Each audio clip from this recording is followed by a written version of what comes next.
My name is Robert Anderson, though most folks around these parts just call me Bob. I've reached the respectable age of 80 years old, and on the crisp afternoon of September 15th of this year, my heart stopped beating while I sat on the front porch of my modest home in central Indiana. I suppose you could say I've lived what most would consider an ordinary American life. I dedicated 45 years to working as a union plumber, often coming home with calloused hands and an aching back, but always with the satisfaction of knowing I'd done honest work. I raised 3 wonderful children who've given me 7 grandchildren to dote on. And 7 years ago, I said my final earthly goodbye to Margaret, my beloved wife of 51 years, the woman whose smile could still make my heart skip a beat even after half a century together. After Margaret passed, my world contracted significantly. My daily existence primarily revolved around my little 2-bedroom house with the faded blue shutters, tending to my vegetable garden where I grow the juiciest tomatoes in the county, and cheering from the sidelines at my grandkids' soccer games every Saturday morning, rain or shine.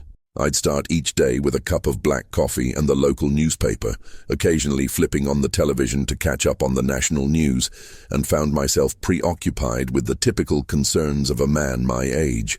The ever-increasing property taxes, my stubbornly high cholesterol levels despite my doctor's stern warnings, and whether the world wasn't becoming entirely too chaotic and noisy for its own good.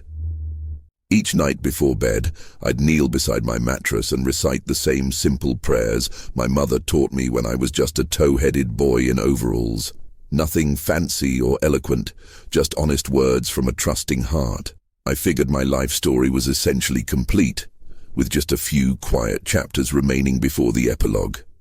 Never in my wildest imagination did I think something as extraordinary as what I'm about to share would happen to someone as unremarkable as me. That day, the day my heart gave out, was an exceptionally beautiful mid-September afternoon. The summer heat had finally broken, replaced by that perfect autumn air that feels like a divine gift after the August humidity. The sun cast a golden glow across my front yard, and I was gently swaying in my cedar porch swing, the one Margaret and I had purchased for our 40th anniversary.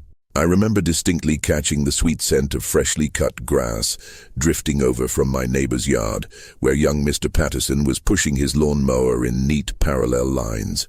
I was lost in a pleasant memory about Margaret, a simple recollection of a picnic we'd enjoyed decades ago at Lake Monroe, nothing particularly significant, just one of those quiet moments of connection that form the bedrock of a long marriage.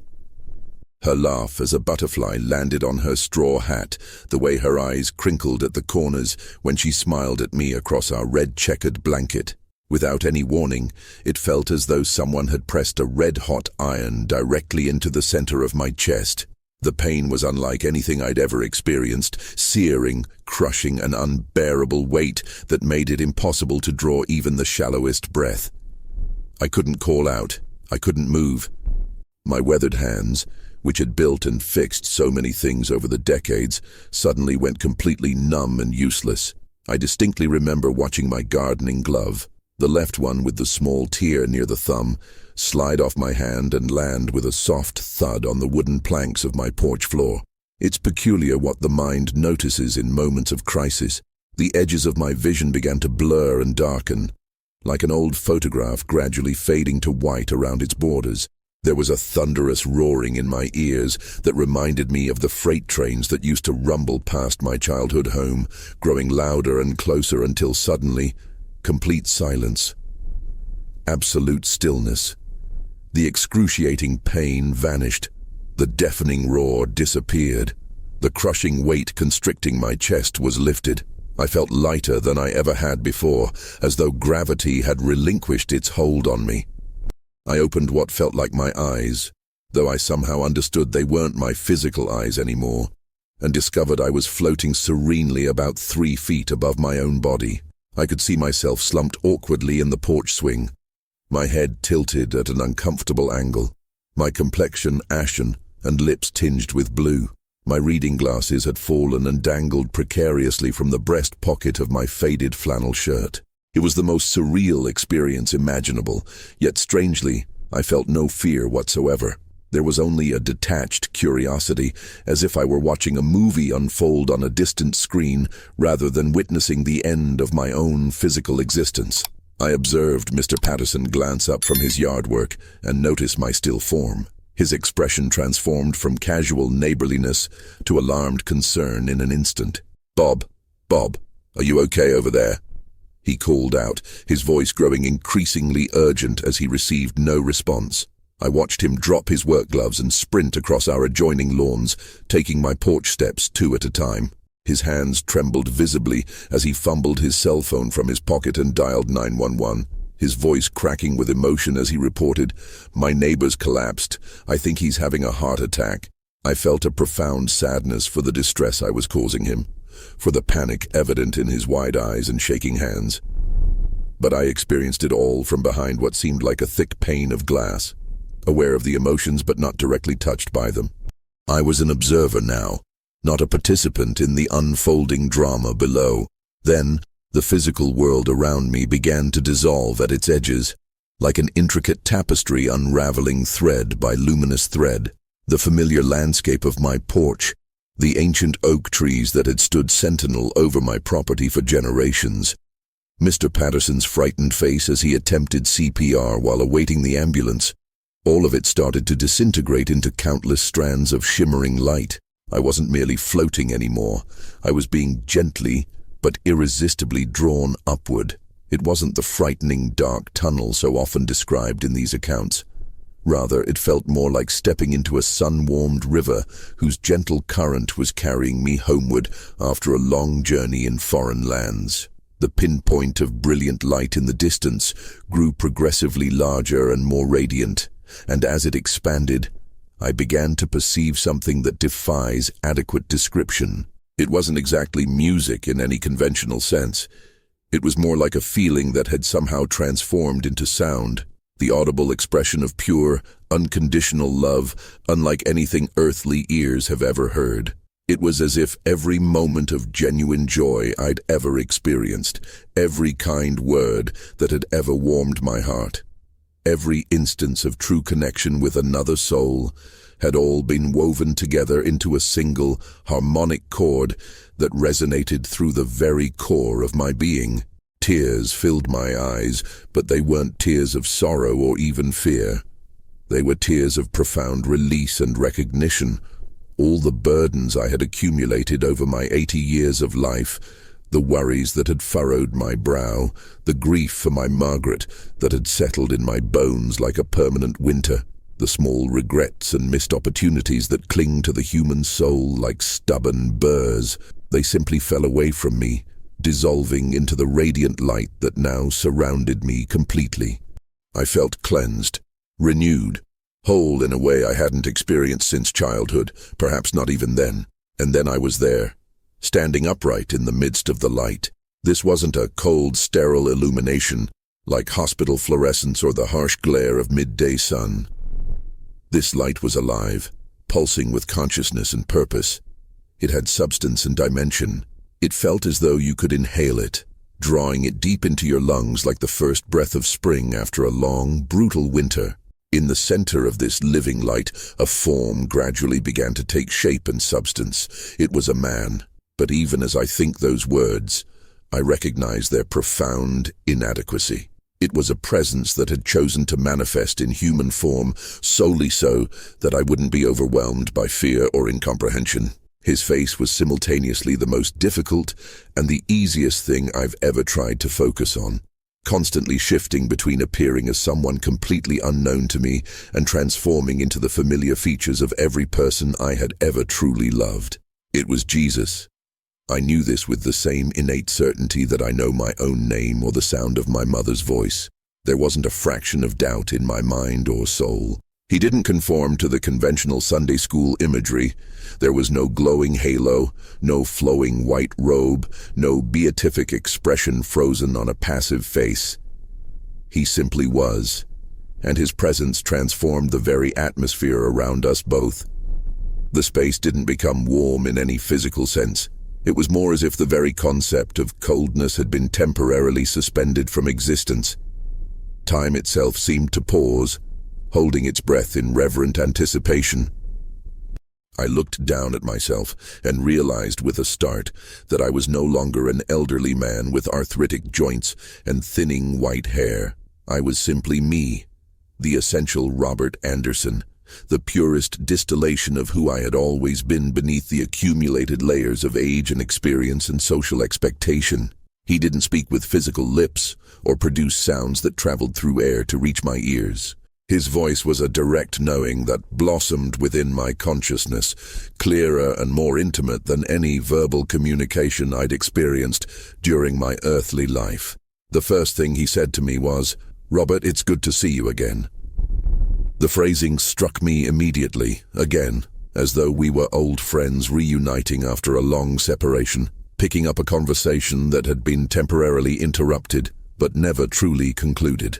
In that extraordinary moment, a memory surfaced from depths I hadn't known existed within me, a recognition of this place, this presence, this all-encompassing love from before my earthly birth. It was like awakening from a long, disorienting dream to discover that the waking reality had been there all along, patiently waiting for my return. I wept unrestrainedly. I couldn't have controlled it if I'd tried. I fell to my knees, not from fear or obligation, but because an overwhelming tsunami of gratitude crashed through me with such force that my legs simply couldn't remain standing. The love that emanated from his presence wasn't merely an emotion or a sentiment. It was a tangible force, as real and fundamental as gravity that held me securely in its embrace. This love didn't merely acknowledge my flaws and shortcomings, it actively healed them. It didn't simply recognize my broken places. It was already functioning as the spiritual adhesive that knit those fragments back into wholeness. There was not a single trace of judgment in his luminous gaze, only an infinite depth of understanding and compassion that transcended human comprehension. He extended his hand toward me, and I reached out to take it without hesitation. His touch was like drinking cool, crystal-clear water after wandering parched through a lifelong desert. With gentle strength, he helped me back to my feet, and the simple kindness of that gesture nearly undid me all over again. "There is much for you to see, Robert," he said, his voice reverberating through my entire being and instilling a profound peace I had never known was possible. "But first, there is something important you must understand." The radiant world surrounding us shifted and transformed. It wasn't a mechanical scene change like in a theatrical production or a cinematic transition. It was more as if the light itself had become a living canvas upon which a new reality was being painted in real time. We stood in what appeared to be an immense hall, so vast that its boundaries extended beyond perception. Before us stood a man I didn't immediately recognize. He appeared peaceful and contemplative, examining his own hands with quiet wonder before gazing around at the brilliant environment surrounding him, his expression reflecting profound recognition and reverence. Jesus remained beside me, emanating complete tranquility. He said simply, "Watch and understand." It was then that I recognized the man standing before us. I had seen his face occasionally on television news programs and social media. It was Charlie Kirk, though he appeared somewhat younger than in his media appearances. In this transcendent realm, all the superficial trappings of earthly identity, chronological age, social status, material wealth, had been stripped away, leaving only the essential soul exposed in its authentic state. What struck me most powerfully was how his soul radiated a genuine love for truth and a sincere concern for his fellow Americans. There was an earnestness about him that hadn't always been apparent through the distorting filters of media coverage and political polarization. Then before him, a scene began to materialize and take form. This wasn't a flat screen or two-dimensional projection. It was a fully realized moment unfolding as if we were physically present within it. I understood intuitively that we were witnessing a memory from Charlie's earthly existence. He was addressing an enormous gathering of people, his voice resonating with clarity and passionate conviction. He was sharing ideas and perspectives that visibly kindled hope and purpose in his audience. His communication was articulate, thoughtful, and deeply considered. Most importantly, he was inspiring his listeners to actively engage with their local communities and their nation, rather than retreating into cynicism or apathy. As he spoke, Jesus allowed me to perceive something truly remarkable. I could see Charlie's words as they left his mouth, not as invisible sound waves, but as tangible entities with substance and potential. They were like seeds being scattered across fertile ground, and I was permitted to witness them take root and grow. Many of these metaphorical seeds blossomed into beautiful outcomes. I observed a young man who had been drifting without direction or purpose hear Charlie's message and feel inspired to become involved in local governance, determined to make a positive difference in his community. I saw how Charlie's encouragement motivated a discouraged father to become more present and engaged with his children, to stand firmly for his convictions with both grace and determination. I witnessed college students who had felt silenced or marginalized discover their authentic voices and learn to articulate their values with respect, intelligence, and conviction. These seeds grew into robust trees of civic engagement and personal responsibility, glowing with a warm golden light that illuminated their surroundings. I observed Charlie's dedicated efforts to reach young people, to encourage them to think critically and independently about the world around them, rather than passively absorbing prevailing narratives. I saw teenagers who had lost faith in their country's potential rediscover hope and possibility through his words. I witnessed his consistent work, encouraging citizens to love America genuinely while simultaneously working to address its imperfections and challenges. These positive influences spread like ripples across campuses, into family discussions, throughout neighborhoods and communities, creating meaningful conversations and connections that built bridges of understanding rather than walls of division. I watched as his message about the dignity of work and the importance of perseverance reached a struggling single mother who was on the verge of giving up. His words gave her the courage and determination to return to school, to develop new skills, to build a more stable and promising life for her children. That single moment of inspiration fundamentally altered the trajectory of an entire family for generations to come. I observed debates and discussions where Charlie's passionate advocacy for his beliefs challenged others to examine and articulate their own positions more thoroughly and thoughtfully. People who disagreed with him were nevertheless prompted to develop more robust and nuanced arguments, ultimately creating a healthier marketplace of ideas where perspectives could be exchanged respectfully rather than dismissed reflexively. But Jesus also revealed the moments of struggle and limitation that are inherent to human experience. I saw instances where words spoken in frustration or under pressure emerged harsher than intended. I witnessed the substantial burden of public scrutiny, the challenge of trying to influence a culture increasingly fragmented by tribalism and mutual suspicion.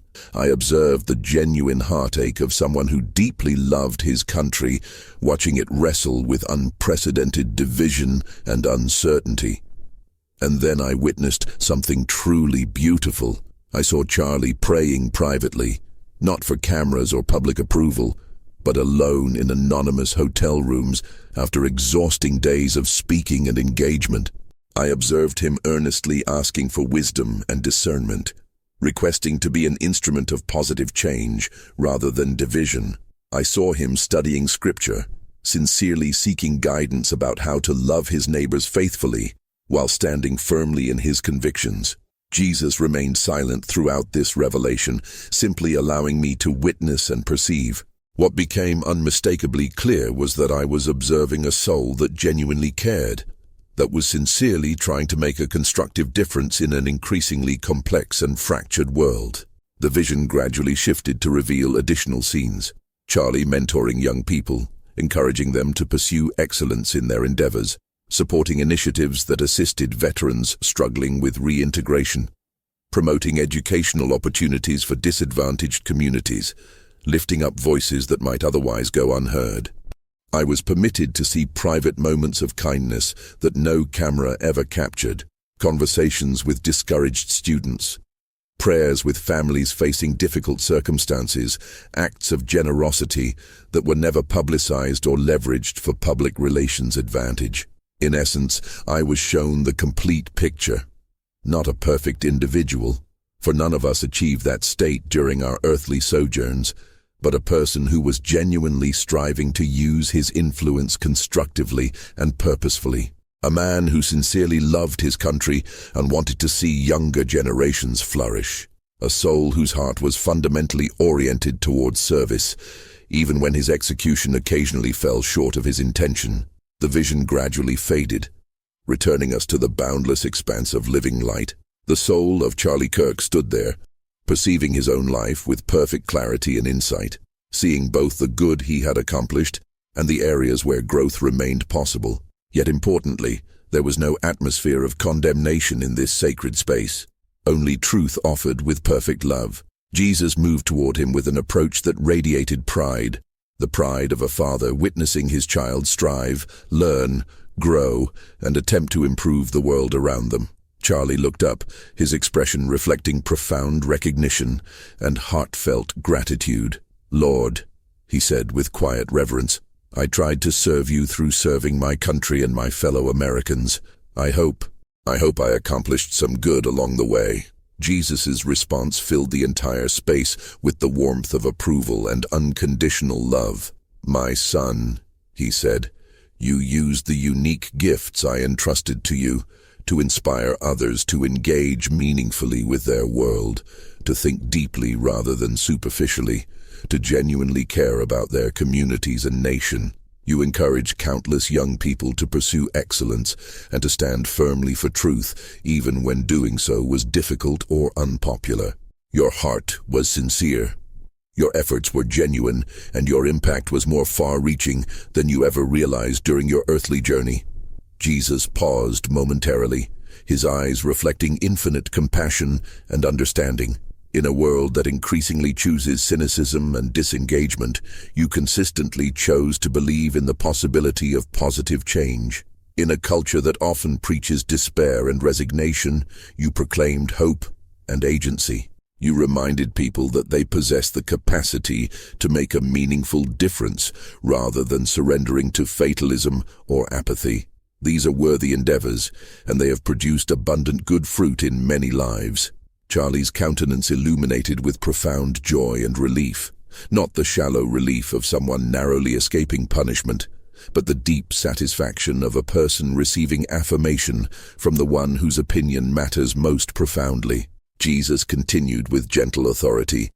"Every young person whose mind you opened to new possibilities, every family you encouraged to persevere through difficulty, every individual you motivated to pursue excellence and integrity, these were all expressions of authentic love, whether you fully recognize them as such or not. When you help another human being discover and develop their highest potential, you are participating in my ongoing work of renewal and restoration." The surrounding space flooded with intensified radiance as Jesus embraced him, and I could perceive the genuine love between creator and created being, the love of an artist for someone who had sincerely attempted to use their talents and platform for constructive purposes. The vision gradually dissolved, and I found myself standing alone with Jesus once again. My heart felt full to overflowing, not burdened but uplifted. I had witnessed not condemnation but celebration, not harsh judgment but genuine joy. "Why?" I asked simply. "Why did you choose to show me this particular revelation?" His penetrating gaze met mine, filled with warmth and divine purpose.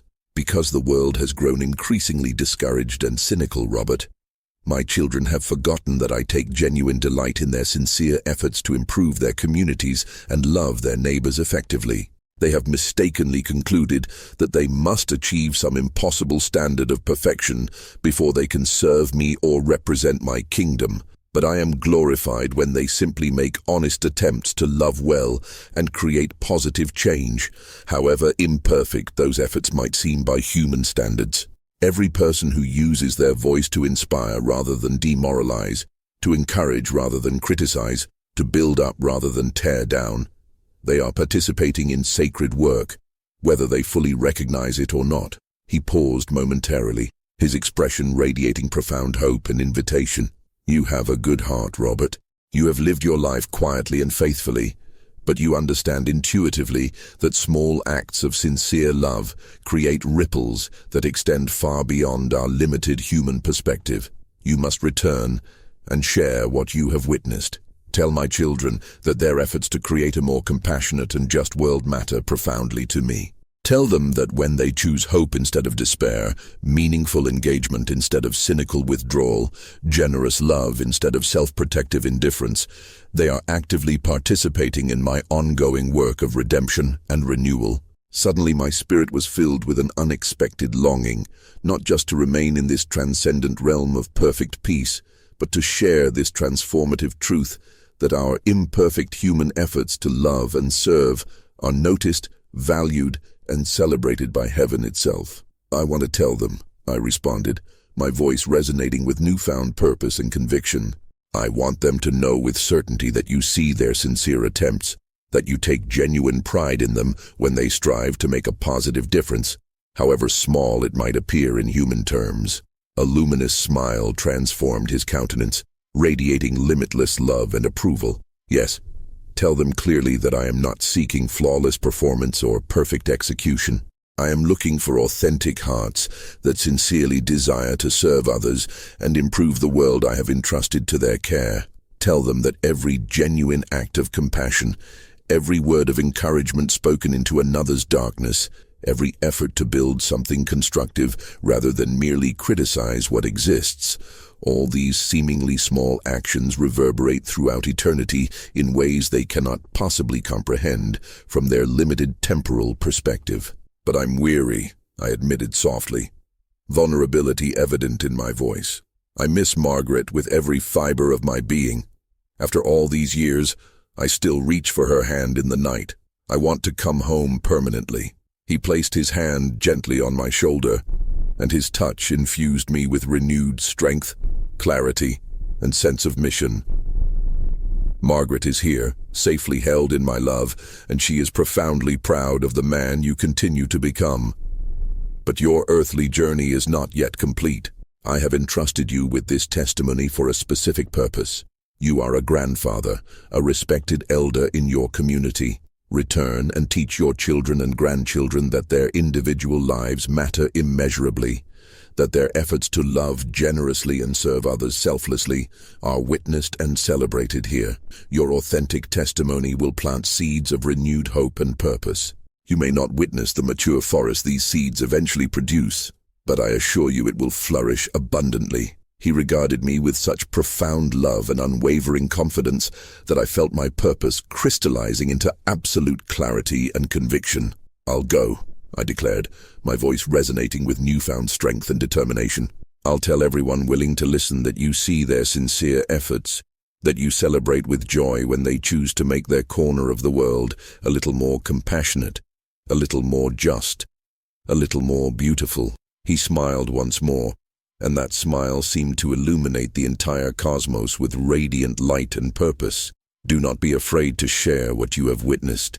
I am with you always, and I take genuine pride in all who sincerely attempt to love well, regardless of their human imperfections. With those final words of commissioning, he squeezed my shoulder reassuringly, and the transcendent world of perfect light began to gradually fade from my perception. I was falling rapidly, a disorienting, gut-wrenching tumble back through darkness and discomfort. The deafening rushing sound returned, the metaphorical freight train roaring in my ears with increasing volume and intensity. Then came a violent jolt, an explosion of excruciating pain that felt as though my chest had been struck by lightning. Harsh, sterile light seared my sensitive eyes. Urgent voices shouted around me, their tones frantic and commanding. "We've got a pulse. We've got a pulse. Stay with us, Mr. Anderson. Don't you dare give up now." I gasped desperately, drawing in a massive, ragged breath that scorched my oxygen-starved lungs. Every cell in my body screamed with pain and protest. I became aware of a plastic tube inserted down my throat, preventing me from speaking. I attempted to communicate, but only a hoarse croak emerged. My eyelids fluttered weakly, struggling against the harsh fluorescent glare. I was lying flat on my back in the cramped confines of an ambulance, its siren wailing as we hurtled toward the hospital. A young paramedic with kind eyes and sweat-dampened hair leaned over me, his expression an extraordinary mixture of professional detachment, shocked disbelief, and profound relief. "Welcome back to us, Mr. Anderson," he said, his voice noticeably unsteady as he adjusted various monitors and equipment. "You gave us quite a scare back there. Your heart stopped completely. You were clinically dead for over 9 minutes. 9 earthly minutes? It had felt like an entire lifetime, or perhaps more accurately, a glimpse beyond the constraints of time itself. I spent the subsequent 2 weeks in the cardiac unit of the regional hospital.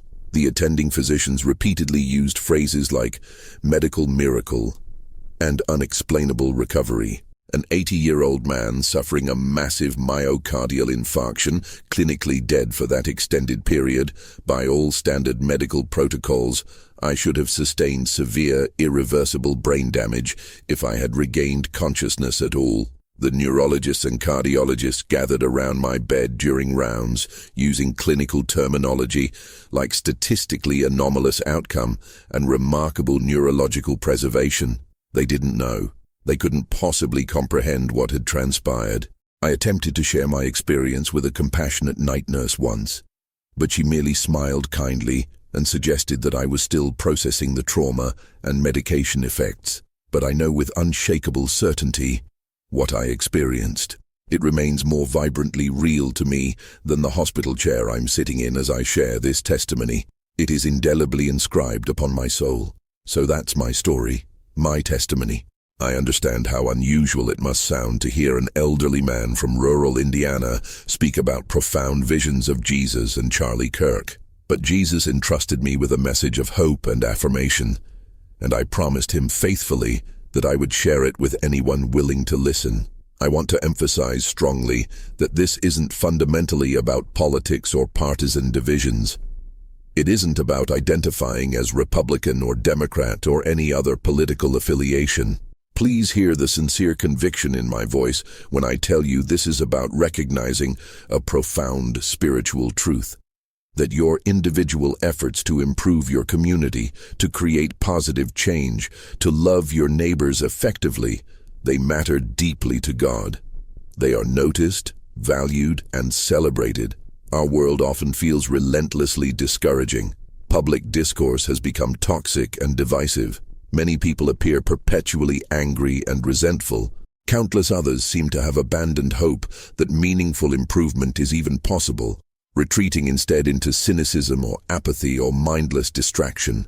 But I have witnessed the transcendent reality that exists beyond our limited human perspective.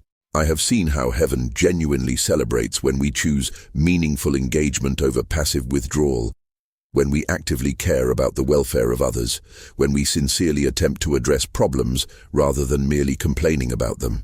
Heaven sees your sincere efforts. God takes authentic pride in you when you choose hope instead of despair, when you offer encouragement to someone struggling instead of criticism or judgment, when you invest your energy in building something constructive instead of simply lamenting what's broken or dysfunctional. The positive impact of your influence extends far beyond what you can currently perceive. Every time you inspire someone to develop their full potential, every moment you choose to build bridges of understanding rather than walls of division, every authentic act of compassion and service, all these apparent small actions are seeds being planted in the vast garden of human experience. They will flourish and multiply in ways you may never witness during your earthly journey, but they are genuine and significant, and one day you will behold the abundant harvest they produce. So I'm appealing to you with all the earnest conviction of a grandfather addressing his beloved grandchildren. Don't surrender to discouragement or cynicism. Don't allow the pervasive negativity of our culture to convince you that your individual efforts to improve your corner of the world are meaningless or futile. They matter profoundly, more than you can possibly comprehend from your current limited perspective. Before you speak, before you act, before you engage with the challenging realities around you, ask yourself these simple but profound questions. Am I building something constructive or merely criticizing what exists? Am I offering genuine hope or reinforcing despair? Am I loving my neighbors effectively, even those with whom I disagree? Because ultimately, in that realm of perfect light and perfect truth, these are the questions that truly matter. These are the standards by which a life well lived is measured and celebrated. Heaven is not a distant abstraction or a comforting myth. It is vibrantly, gloriously real. Jesus is alive and actively engaged with human affairs, and he genuinely celebrates every sincere effort you make to love well and create positive change in your sphere of influence. He sees you. He believes in your capacity for growth and service, and he loves you more expansively and unconditionally than your finite human mind can possibly comprehend. This is my testimony. This is the truth I was commissioned to share. May it bring renewed hope and purpose to all who receive it with an open heart and mind.